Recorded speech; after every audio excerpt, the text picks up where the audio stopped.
Grand Dialogue. Sigi Kafoba. Idawani wa Makara. Le Grand Dialogue, l'émission de débat du studio Tamani sur votre radio. Chenni Beri. Halud Mauni. Chenni Beri. Sigi Kafoba. Le Grand Dialogue.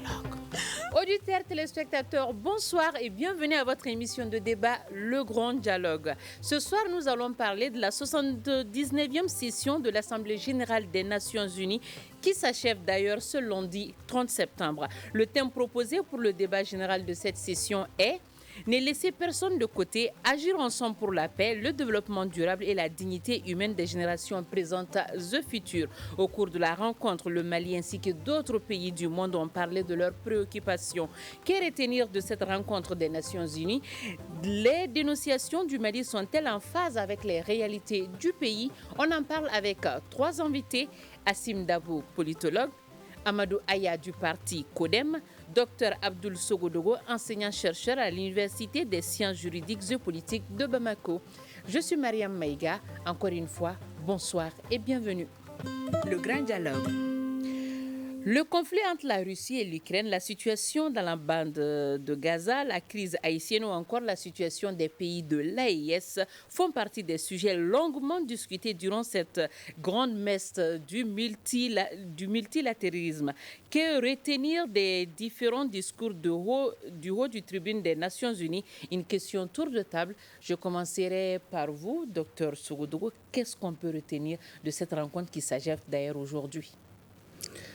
Vous savez, l'ONU est en soi un espace particulier, mais avant de dire un peu ce que j'en pense, je voudrais dire bonjour à toutes ces personnes ou bonsoir à toutes ces personnes qui nous écoutent en ce moment, ça dépend de votre fuseau horaire.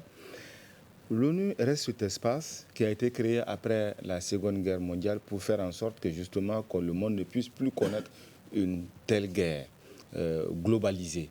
Et évidemment, cette menace, elle est encore d'actualité et elle est encore plus problématique parce que le monde aujourd'hui est marqué par la détention d'armes nucléaires par au moins 8 pays, ce que nous savons de façon certaine.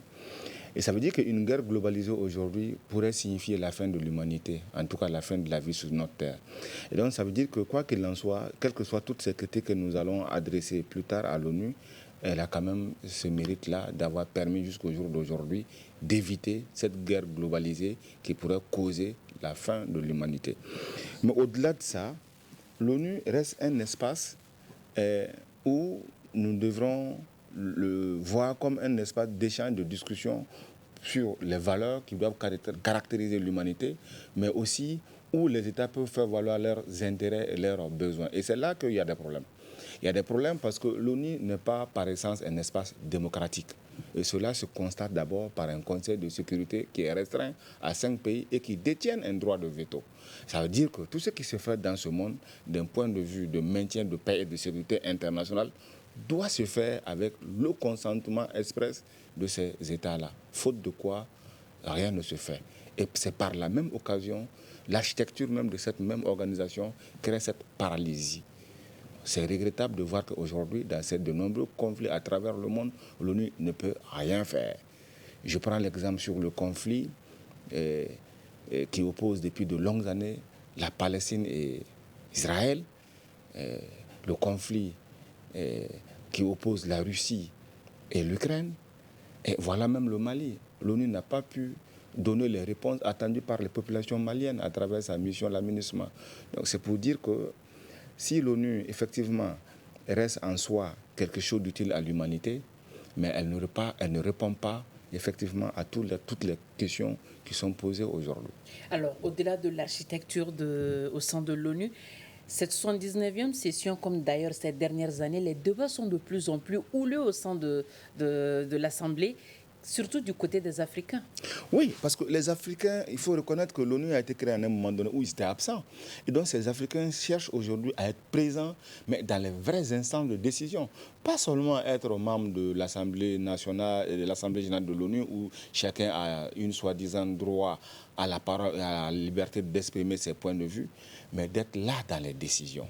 Et ça, c'est le Conseil de sécurité de l'ONU. Et aujourd'hui, vous avez des pays africains qui réclament qu'il faut refonder l'ONU. Et je suis de ceux qui pensent qu'effectivement, si on veut que l'ONU continue à exister et à jouer le rôle avant-gardiste en matière de paix et de sécurité, il faut que l'ONU soit un espace où nous pouvons prévenir les conflits et les prendre en charge avant même qu'elles n'éclatent. Et c'est malheureusement regrettable de voir que la question n'est pas une priorité au vrai des premiers décideurs du monde, parce que le Conseil de sécurité est suffisamment jaloux sur ce pouvoir-là pour l'ouvrir à d'autres États. Ils ne sont pas encore prêts. Assim Dabo, je me tourne vers vous. Que retenir donc de cette 79e session de l'Assemblée générale des Nations unies? Tout d'abord, merci beaucoup pour l'invitation. C'est toujours un grand honneur et un grand plaisir pour moi d'être sur ce prestigieux plateau. Ce que moi j'ai envie de dire par rapport à ce qu'on peut retenir de clair, de limpide par rapport à cette session, c'est d'abord la nécessité pour les pays africains de comprendre que nous avons un destin commun. Ça veut dire quoi? Nous sommes partagés de par nos intérêts. Nous n'avons pas peut-être les mêmes partenaires au niveau du plan international, mais on ressent la nécessité de vivre ensemble. Ça veut dire qu'aujourd'hui, si vous voyez que presque tous les présidents qui ont eu à parler au niveau de l'ONU pour cette session, chacun était dans la dynamique de la critique par rapport à ce qui se passe. Parce qu'en Afrique, déjà, les Africains partagent cette terre qui est immense et qui est aujourd'hui omnibulée par des guerres. On ne sait pas d'où ça vient. Même si on sait d'où ça vient, on n'est pas souvent assez prêt à faire des concessions pour aller vers la paix. Et cette paix sera une réalité que lorsque nous allons pouvoir nous unir entre nous. Donc chaque fois, quand j'écoute Diomaye Faye, le président sénégalais, il a eu à faire des critiques. Quand j'écoute Abdoulaye Maïga, notre ministre, toujours il a été de la critique. Donc moi je pense que ces critiques-là, il faut aller au-delà de ces critiques-là. Au-delà des critiques, ce que moi je veux retenir surtout, c'est qu'il y ait un consensus entre les pays africains, entre les chefs d'État africains, pour qu'on puisse aller ensemble et porter une seule voix au concert des nations. Parce que tant qu'il n'y a pas cette voix africaine commune, la paix ne sera pas une réalité. Mais est-ce à dire que les pays africains qui vont à cette Assemblée générale vont à pas disperser? Oui. Chacun va avec sa propre revendication et non une revendication collégiale au nom de l'Afrique. Voilà, donc chacun est là pour défendre son petit intérêt, alors que moi j'ai toujours eu à dire qu'il n'y a pas de réussite personnelle de la faillite générale. En Afrique aujourd'hui c'est la faillite générale. Pourquoi c'est la faillite générale? Parce que 3 pays décident de s'unir en ayant les mêmes objectifs et d'autres sont dispersés ailleurs, alors qu'ils savent que ces 3 pays-là ont raison quelque part et c'est des frères. Mais nous sommes en train d'aller de façon à pas disperser. Ça ne marche pas. On a le même discours, mais on n'a pas le même chemin. Donc ce que moi je veux surtout que les peuples africains retiennent de par ces sessions, c'est de sentir la nécessité d'être ensemble. Parce que les Européens sont ensemble quand il s'agit des conflits, mais les Africains ont le même discours, mais ils ne sont pas ensemble. Et c'est regrettable. Sinon, nous avons le même discours. On a les mêmes critiques, mais on a souvent des termes de spécialité. Quand j'écoute Abdoulaye Maïga, il parle de sponsors étatiques étrangers. Tout le monde sait de quoi il s'agit. Il y a d'autres, il parle encore de pillage des ressources humaines. On sait qui pille nos ressources. Mais est-ce qu'on ne peut pas s'asseoir ensemble, nous, Africains, au-delà de ces histoires de Conseil de l'ONU qui ont dit paix et sécurité. Mais en réalité, paix et sécurité pour qui? Est-ce que paix et sécurité pour les 5 pays qui sont détenteurs du droit de veto ou paix et sécurité pour le monde? C'est ce que les Africains n'arrivent pas à comprendre. Tant que les Africains n'arrivent pas à avoir cette tribune pour nous-mêmes réfléchir par rapport à nos intérêts personnels et aller au Conseil des Nations pour porter cette voix, ça ne marche pas. C'est des discours vains. Amadou Aya, partagez-vous l'avis de vos 2 co-débatteurs? L'ONU, est-ce qu'aujourd'hui on peut dire que ça assemble les gens? C'est un lieu où aujourd'hui on discute paix, où on cherche solution au conflit? Merci beaucoup de l'invitation. Je salue en tout cas l'ensemble des auditeurs du studio Tamani qui travaillent depuis plusieurs années pour que le plus grand nombre, n'est-ce pas, des Maliens puissent en tout cas vous entendre. Ceci étant dit, l'ONU, effectivement, est devenu un espace où les nations viennent, en tout cas, en septembre, chacun exprimer ses préoccupations, faire des propositions. Mais cette voix africaine dont on parle avait été déjà portée pendant plusieurs années. Je me souviens que déjà la 23e session ordinaire de l'Assemblée générale, le ministre des Affaires étrangères de l'époque, Dr Ousmane Ba, avait porté cette voix. C'était sous la Première République, d'ailleurs où on disait tant que le Mali ne parle pas, l'Afrique n'avait pas encore parlé. C'était aussi des discours, effectivement, qui mettaient le doigt sur l'état et les mots que nous connaissons aujourd'hui. Nous avons vu les discours des gens comme Fidel Castro, des discours des gens comme Amadou Hampâté-Bâ, des discours des gens comme Thomas Sankara, feu Thomas Sankara. Tous ceux-ci ont eu à dénoncer aujourd'hui ce que nous, aujourd'hui, nous dénonçons. Alors, est-ce que ça vaut la peine de continuer à dénoncer? Le point, c'est là où il y a le point d'interrogation. C'est là où les Africains doivent, en fait, se réfléchir. Je ne pense pas que l'Afrique doit parler, à mon avis, d'une seule voix. Ce n'est pas possible, c'est vain. Parce que ces conflits dont on parle qui existent en Afrique existent un peu partout. Au Moyen-Orient, en Europe aussi, il existe des conflits. Pour autant, eh bien, on dit qu'ils sont ensemble. Mais je pense que l'ONU est devenue un espace de jeu d'intérêt où 5 nations, 5 pays se les partagent. Ces 5 pays, disons, qui ont le droit de veto, c'est eux qui font le jeu aujourd'hui du reste du monde.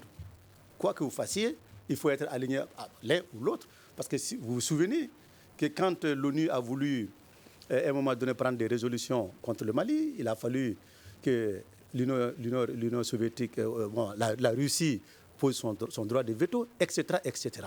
Donc, je pense que c'est vrai, oui, il faut exprimer ses couleurs. Il faut faire des propositions. Et c'est pour cela que je dis que quand on regarde les discours de nos devanciers, ils ont critiqué, ils ont fait des propositions. Mais ça continue. Alors, Amadoué, permettez-moi de vous interrompre un tout petit peu. Nos devanciers, ils ont critiqué, ils ont fait des propositions, mais ça ne bouge pas. Est-ce que ce n'est pas parce que le discours n'a pas de poids ou ce ne sont que des propos pratiquement? Parce que ce qu'on remarque de plus en plus, surtout au sein de l'Assemblée générale, à chaque rencontre maintenant au sein des Nations Unies, c'est des réponses du berger à la bergère maintenant. Oui, c'est important que les coups soient donnés. Les coups sont permis à ce niveau. Comme on le dit, il y a un adage qui dit « et pour eux, dent pour dent ». Je crois que le Mali et certains pays africains sont arrivés à ce niveau où il faut répondre, n'est-ce pas, coup par coup. Mais pour autant, les choses ne bougent pas parce que, comme on le dit, il y a 5 pays dans le monde qui ont le droit de veto et qui orientent les décisions. Alors, s'agissant du droit de veto, des pays africains ont donné déjà de la voix pour soutenir un projet de réforme au sein de l'ONU qui vise à octroyer au moins 2 places pour des pays africains. Et concrètement, je ne sais pas si lors de cette assemblée générale qui doit s'achever aujourd'hui, je pense dans la soirée, est-ce que cette réforme-là, qu'est-ce que cela vaut réellement pour l'Afrique si ça peut passer aujourd'hui? Oui, mais c'est une vieille proposition, les réformes au niveau du Conseil de sécurité. Et qui devient insistante cette fois-ci. Exactement. Oui, ça pourrait, en fait, si l'Afrique a des droits de veto, oui, ça pourrait influencer, en ce moment, si l'Afrique parle d'une même voix. Ça pourrait influencer les décisions qui seront prises au niveau de ce Conseil de sécurité. Mais je pense qu'il y a une discrimination, en tout cas, à ce niveau, où on a besoin, c'est pour cela qu'on parle de plus en plus des réformes profondes au niveau du Conseil de sécurité, au niveau, n'est-ce pas, de l'ONU, afin que les pays aient en tout cas les mêmes droits. Quand on parle de démocratie, mais bon, c'est que l'ONU qui fait la promotion de la démocratie, qui au sein d'elle-même, n'est-ce pas, il n'y a pas de démocratie. Donc je pense qu'il est important que cette réforme puisse aboutir afin que, en tout cas, il y ait un certain équilibre à travers, en tout cas, les prises de décision à travers dans le monde. Je vous prends au mot. ONU, espace où il n'y a pas de démocratie. Et puis, il vient de le dire également dans ses propos, c'est un espace de jeu d'intérêt. Est-ce que dans ce jeu d'intérêt, on peut dire qu'aujourd'hui, une place de représentants pour les pays africains serait de l'utopie à ce stade où on peut dire que peut-être qu'ils vont sérieusement y songer d'ici la fin de cette session, Dr Abdoul Sogodougou? Il n'y a pas de chance. Il n'y a pas de chance de voir l'ONU réformée et qu'on donne une place en tant que membre permanent au Conseil de sécurité de l'ONU. Quand j'étais encore au lycée, sous l'influence de mon prof d'histoire, je pensais qu'effectivement, peut-être que ça allait se faire.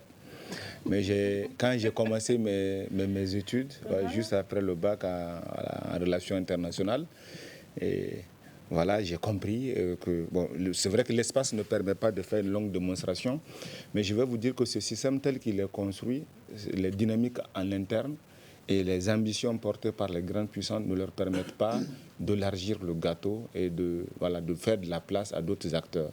Les enjeux sont très énormes, les places s'arrachent. Et aujourd'hui, peut-être que c'est comme ce qui est arrivé par le passé. C'est triste, on ne le souhaite pas.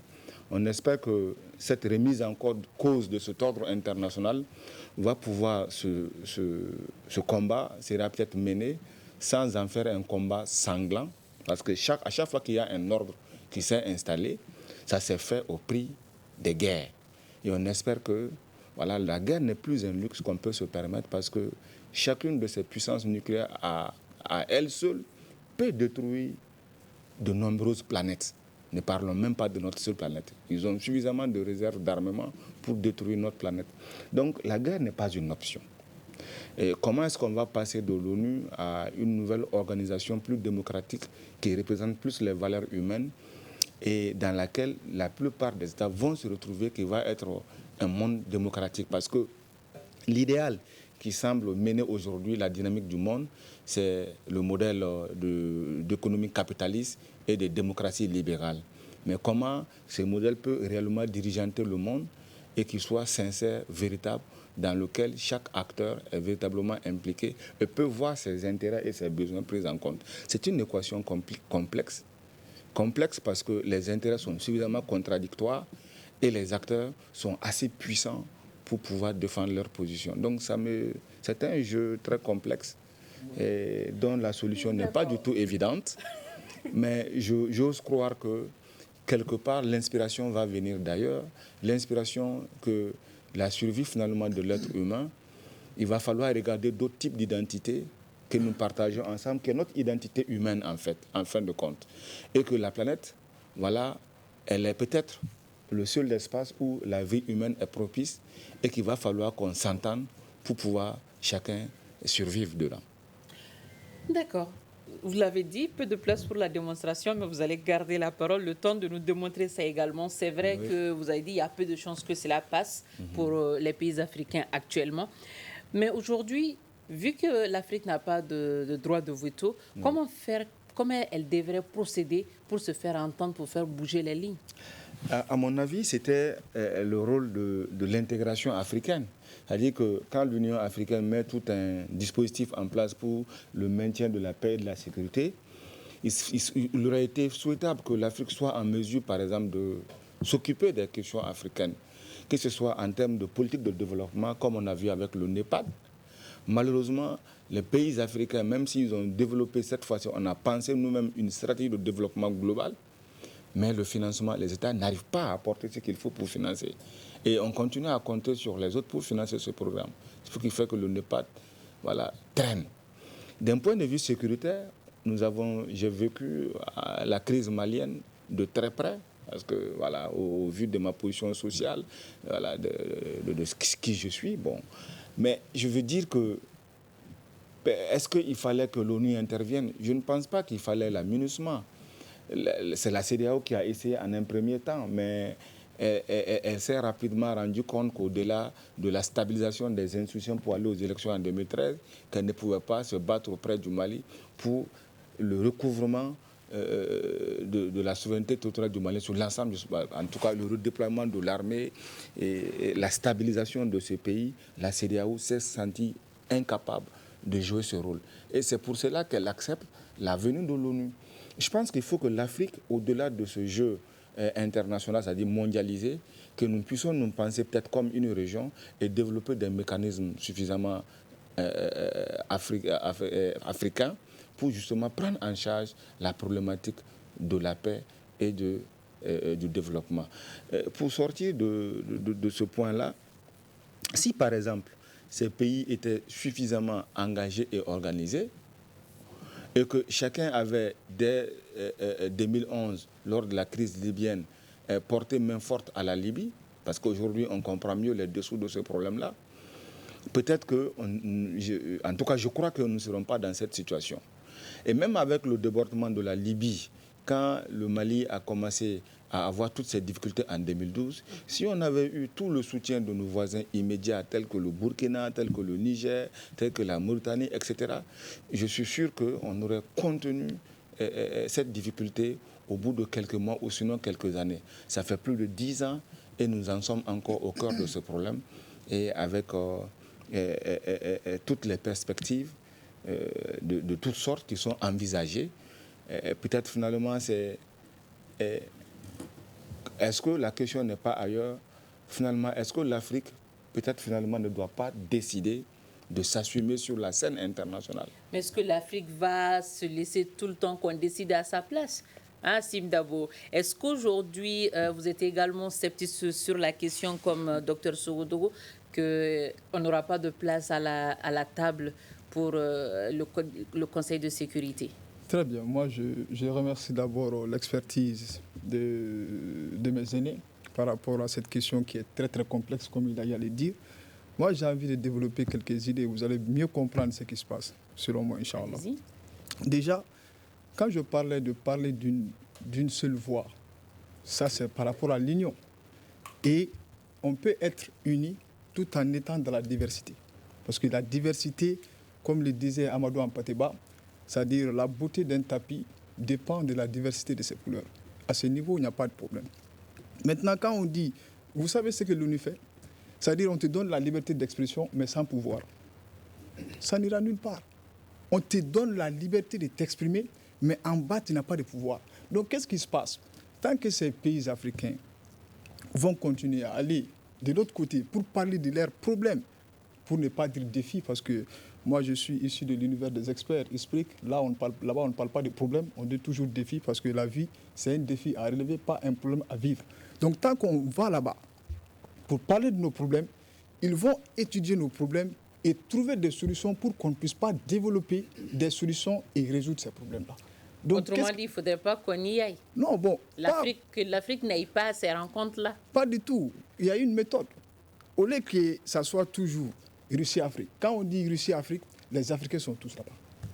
Quand on dit Chine-Afrique, les Africains sont tous là-bas. Quand on dit France-Afrique, les Africains sont tous là-bas. Mais moi, j'ai envie de poser une seule question.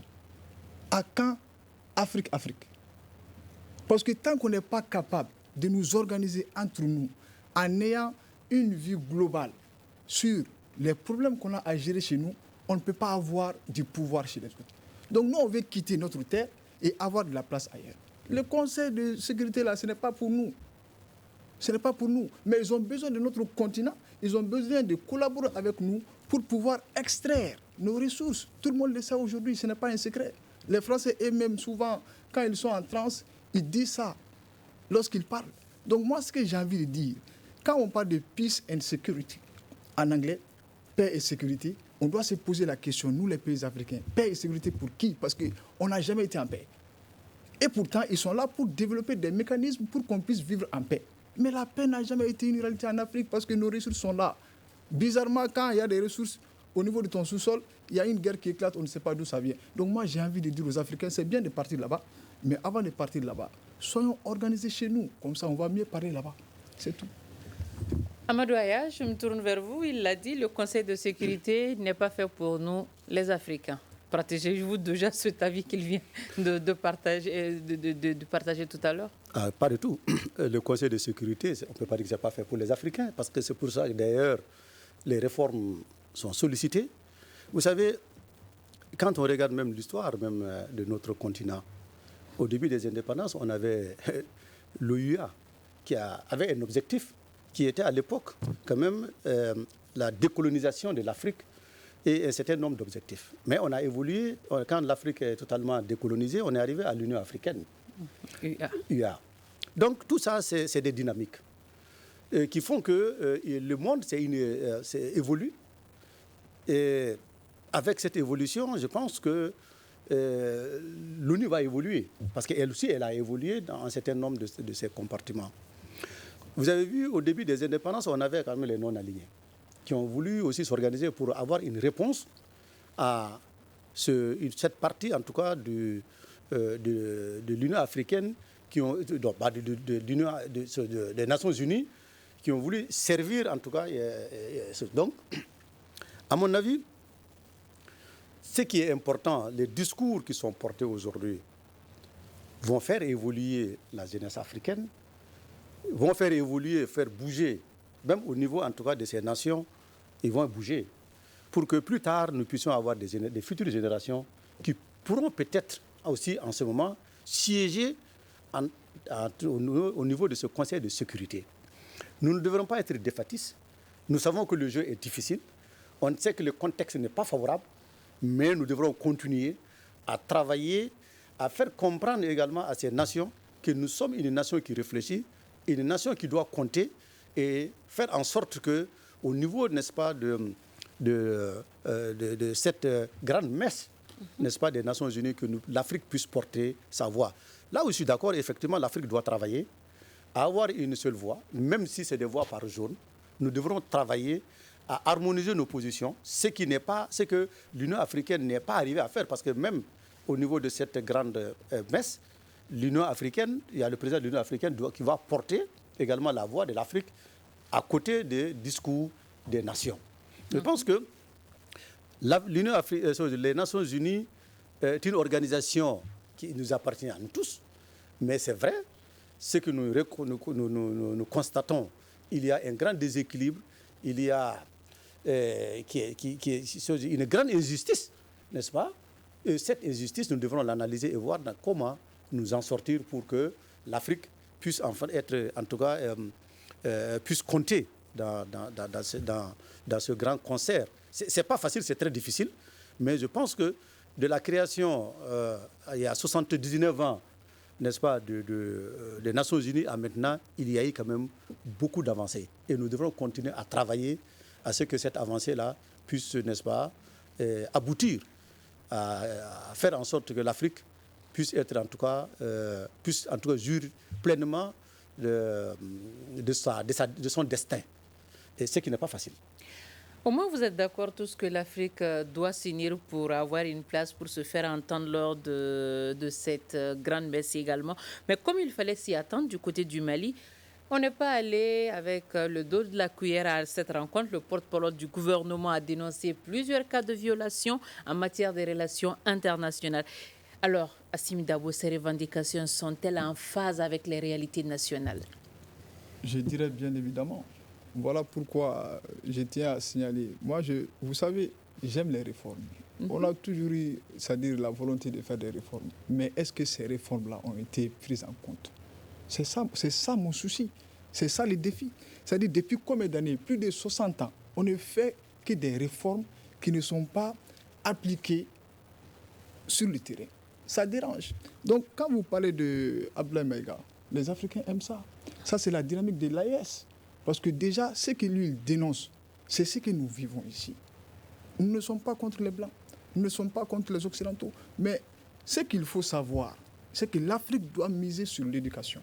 Mais on n'arrive pas à miser sur l'éducation parce qu'il y a des guerres qui sont installées autour de nous. Des guerres qui sont, c'est-à-dire déplacées d'un endroit à un autre pour qu'on ne puisse même pas avoir le temps, l'énergie, l'intelligence de pouvoir apprendre et pouvoir peser de l'autre côté. Donc moi, je suis d'accord avec tout ce que notre cher Abdoulaye Maïga a à dire, parce qu'il défend ces intérêts-là et il parle des défis auxquels les Africains sont confrontés quotidiennement.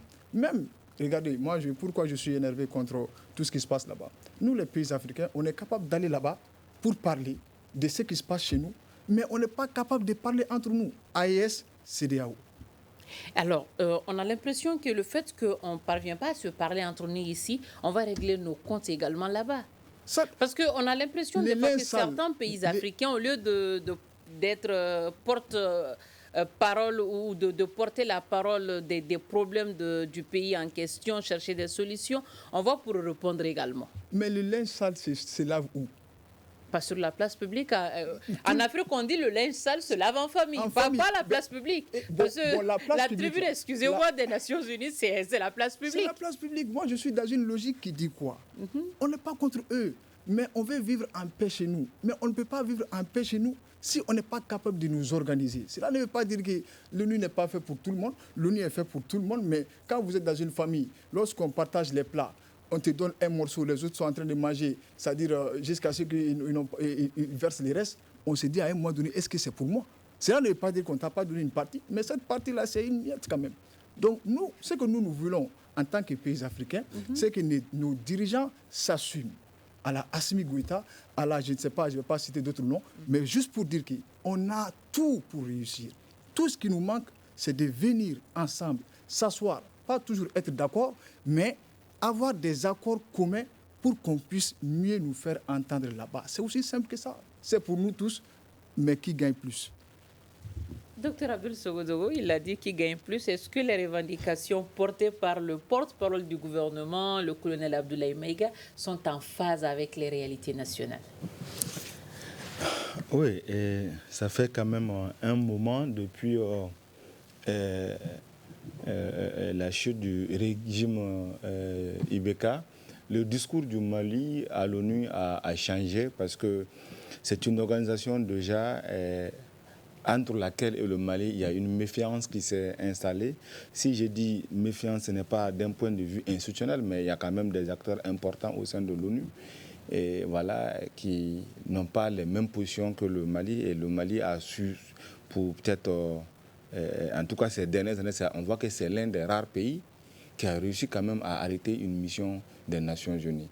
Donc ce n'est pas chose aisée, c'est qu'il y a eu un travail diplomatique de fond, peut-être qui est vraiment à saluer. Et aussi, l'ONU a servi d'espace pour permettre à toute l'humanité de se comprendre et de savoir ce qui se passait au Mali. Et que si les Maliens avaient besoin peut-être d'une mission, que certains ont appelée mission robuste, que la façon dont elle était présentée par l'ONU, c'était une opération tout simplement de maintien de paix où on interposait des forces entre l'armée régulière et les groupes armés dits indépendantistes. Alors que la réalité du terrain était tout autre chose parce que pour le Mali, il a besoin du soutien de la communauté internationale pour le recouvrement de son territoire national. Donc, voyez-vous, donc c'est des logiques contradictoires et ce jeu n'était pas suffisamment compris par beaucoup d'acteurs sur la scène internationale. Donc ce discours du ministre d'État ne nous surprend pas parce qu'il s'inscrit justement dans ce flot, dans cette lignée depuis ces années-là. Maintenant, qu'est-ce que les Maliens pensent de l'ONU? Qu'est-ce que les Africains pensent de façon globale de l'ONU? Je pense que cela n'a pas beaucoup changé parce que l'ONU est vue comme les réalistes le diront, un espace de domination. Parce qu'il faut le reconnaître que les États, d'un point de vue réaliste ou néo-réaliste, les États sont mus avant tout par leurs propres besoins et leurs intérêts. Quand une institution internationale ne répond plus à leurs besoins, à leurs intérêts, ils s'en noient. On a vu les États-Unis se retirer de l'UNICEF, on a vu l'Angleterre se retirer de l'Union européenne, ainsi de suite. Donc, et ces pays peuvent aussi revenir. Donc, ne soyons pas surpris, même des pays par le passé, je crois que voilà, un pays asiatique, le nom m'échappe, s'est retiré de l'ONU et est revenu après.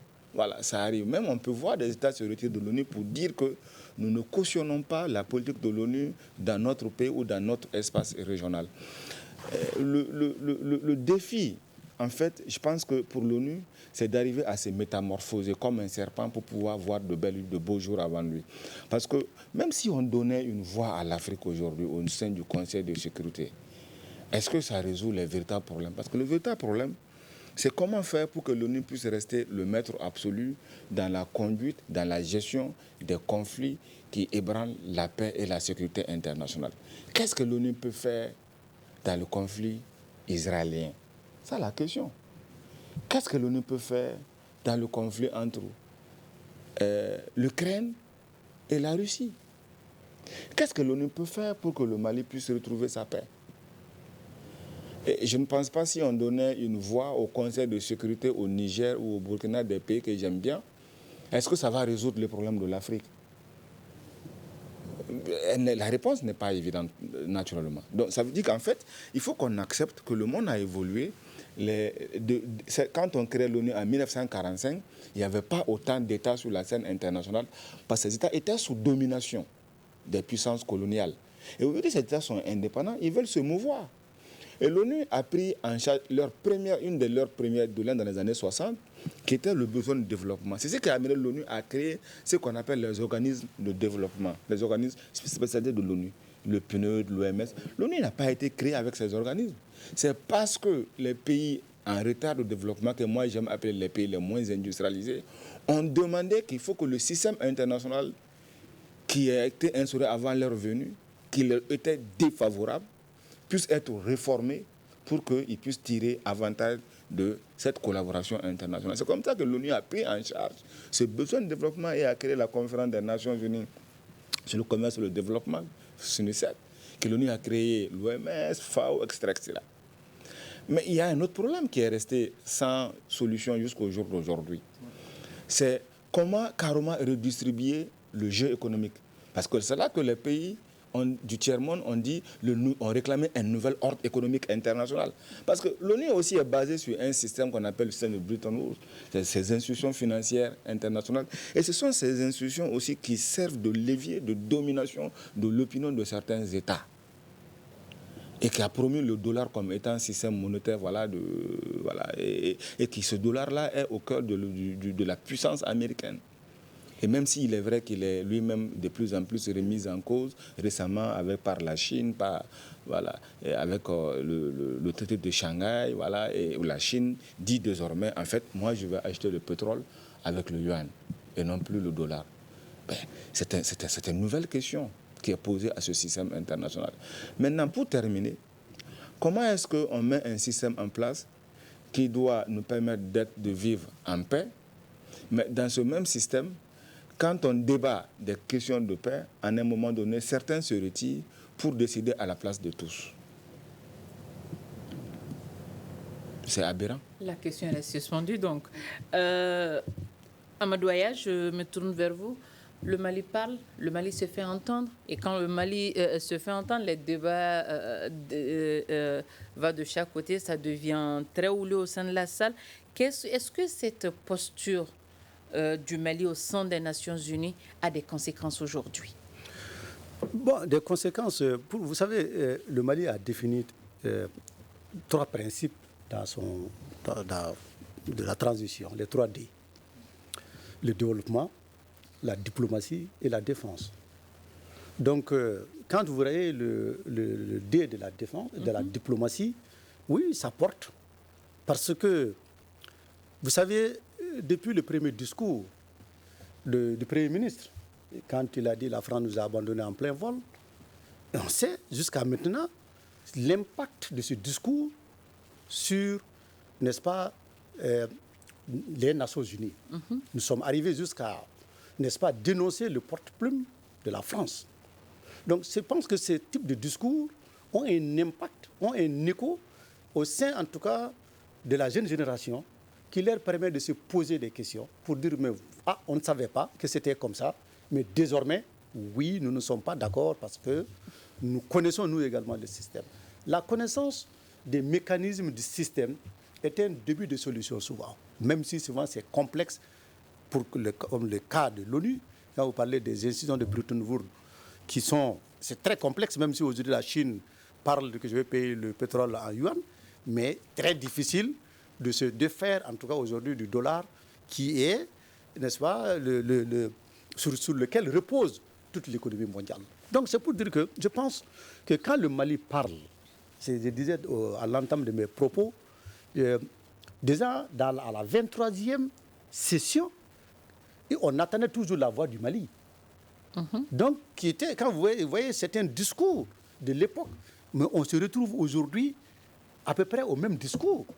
Peut-être que le contexte a changé, Et aujourd'hui, nous avons dans un contexte très difficile de développement, mais de sécurité, et j'en passe. Donc je pense que le Mali, en portant haut, n'est-ce pas, sa voix, dans des termes, n'est-ce pas, diplomatiques, mais souvent très dur. Mais souvent en répondant, oui, au berger à la bergère. En ce moment, je pense que ça permet de dire aux autres pays, faites attention, oui, ils peuvent nous porter le coup. Alors, certains pays, faites attention. Le Mali a l'habitude de citer des pays à la tribune des Nations Unies pour dire tel pays a fait ça, tel pays a fait ça. Est-ce que cela ne peut pas créer des gênes dans les relations diplomatiques avec ces pays, ou est-ce que cela peut envenimer davantage les relations entre le Mali et certains pays, cette posture affichée désormais des dirigeants maliens? Bon, moi je pense que c'est fait exprès. C'est fait exprès. C'est fait exprès parce que notre président, avec ses ministres, ont compris que nous sommes dans une guerre de communication. C'est une guerre de communication. C'est ce que les gens ne comprennent pas. Voilà pourquoi il est important souvent d'appeler les chats par son nom pour qu'on puisse avancer dans les temps. Et c'est historique parce que, comme notre cher aîné vient de le dire tout de suite, depuis la 23e session, là, c'est à peu près le même discours. On a dépassé plus de 70 sessions. Ça veut dire que ce n'est pas... Ces discours-là sont inscrits dans notre patrimoine. Les jeunes vont écouter encore et encore jusqu'à ce qu'ils seront convaincus. Et de par cette dynamique, ils vont pouvoir prendre des positions nobles par rapport au devenir de notre continent. Et ça, ce côté est positif. Parce que les gens doivent savoir, l'objectif principal de l'ONU, c'est maintenir la paix et la sécurité. On doit évaluer les choses. Est-ce que la paix et la sécurité est une réalité en Afrique? On me dit qu'il nous reste moins de 3 minutes pour clore cette émission. On peut évaluer rapidement et voir l'efficacité de la chose. D'accord. Docteur Abdoul, je me tourne vers vous. Lors de cette 79e session de l'Assemblée générale des Nations unies, certains pays, notamment le Sénégal et la Côte d'Ivoire, ont demandé à ce que les pays de l'AES, le Mali, le Niger, le Burkina, soient aidés, même si ils ne font pas la demande. Est-ce que cela est possible? Et si c'est réellement le cas, qui pourrait être le profil de ce médiateur-là auprès de ces 3 pays-là aujourd'hui? Je ne pense pas que la porte soit ouverte à une médiation parce que je ne la vois pas. Ce qu'il faut, c'est de refonder la CEDEAO. Et je pense que c'est la seule vraie question qui mérite aujourd'hui d'être posée parce que les États qui se retirent vont continuer à s'éloigner tant qu'on ne mettra pas le doigt sur les vraies questions, les vrais problèmes qui minent la CEDEAO et qu'ensemble, on puisse donner un nouveau visage, un autre cœur, d'autres valeurs à cette institution. Amadou Aya, la dernière question, la dernière intervention sera pour vous en 30 secondes. Aujourd'hui, les tensions diplomatiques du Mali avec certains pays, comment y mettre fin? Où on va continuer dans cet état-là? Chaque fois que le Mali a attaqué, le Mali va frapper encore plus fort. Oui, ça a été annoncé. Et le Mali désormais répondra coup par coup.